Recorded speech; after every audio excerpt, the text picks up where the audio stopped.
Had I been British, I would have said that I'm under the weather. But because luckily I'm not British, all I can say is that I'm blipping sick. And I hope to recover in time for the seminar in Zagreb, because it is day long and almost 400 clinicians from all over Europe are streaming into the city to listen to the one and only moi. But I'm not in good shape. Let's hope for the best. Let me take a sip. I know what you're thinking. It is not whiskey. It is chamomile tea. Okay, enough fooling around. Today is a day of disambiguation. Disambiguation is a word that Wikipedians are very fond of. I'm going to explain to you the difference between enablers, flying monkeys, and rescuers, saviors. I'm also going to shed light on dark personalities and the common mistake perpetrated and perpetuated by self-styled experts online. Let's start with enablers. Enablers are people who assist someone in his habit, especially if it is a self-destructive habit. So if someone is a junkie and you provide them with drugs, you're an enabler. If someone misbehaves in some way, criminally or otherwise, and you cover up for them, you're an enabler. If you provide someone with illicit materials, you're an enabler.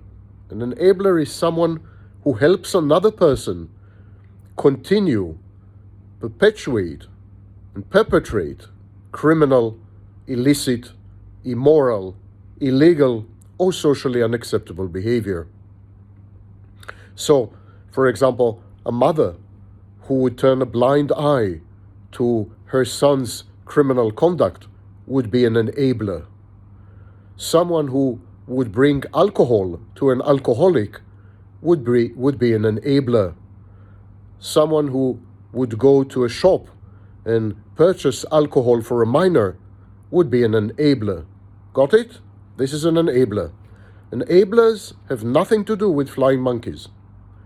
Flying monkeys are people who carry on the agenda, usually of a narcissist or a psychopath or a borderline. They collaborate and collude with a narcissist in effectuating some kind of plan. It could be revenge, it could be a smear campaign, it could be interface with law enforcement, it could be anything. The flying monkey is the long arm of the narcissist. The flying monkey carries on or carries out the narcissist's stratagems, ideas, strategies, and so on and so forth. And usually the flying monkey helps the narcissist to harm and damage and break and adversely impact other people. So as you see, enablers and flying narcissists are not the same. And then there is the rescuer savior. The rescuer savior is someone who grandiosely believes himself or herself to have the capacity to save someone else, to rescue someone else, to fix someone else, to heal someone else. As I said, it's a grandiose delusion.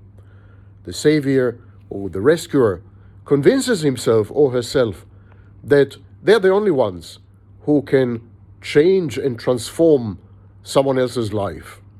They create a narrative in which the other person is helpless and hopeless and irredeemable except for the intervention of the savior and the rescuer. And then they rush to the scene and they offer their services. They believe that their actions cause healing or personal transformation or a betterment of the situation. So these are saviors, rescuers. Saviors, rescuers are usually part of what is known as the Karpman drama triangle. And there is a video dedicated to this on my channel. Okay, one last comment about dark personalities. Dark triad personalities are not narcissists. They are not psychopaths. People with dark triad personalities have traces of narcissism. They behave narcissistically. They have a narcissistic style, but they are also subclinical.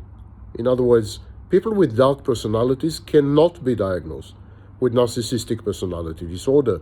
They are not clinical. They are subclinical, although many of their behaviors are highly reminiscent of the behaviors of a narcissist. Similarly, people with dark triad personalities display or exhibit psychopathic behaviors, and yet they are not psychopaths. They cannot be diagnosed with psychopathy or antisocial personality disorder. They are subclinical psychopaths. They may be defiant, they may be reckless, they may be aggressive, but they're not psychopaths. Dark tetrad personalities are subclinical narcissists, subclinical psychopaths, Machiavellian people who are also sadists. Now, there was a proposal espoused by Millen and others to include sadistic personality disorder in the Diagnostic and Statistical Manual. This proposal has been rejected. But sadism is a kind of personality disorder. And so, in dark tetrad personalities, the sadism is actually clinical. Machiavellianism is a pattern of behaviors, choices, decisions, and strategies that are intended to manipulate other people. But the psychopathy and the narcissism in dark triad personalities and dark tetrad personalities are subclinical. They cannot be diagnosed. That's it for today. Now you are much better equipped to tackle life and everything in it.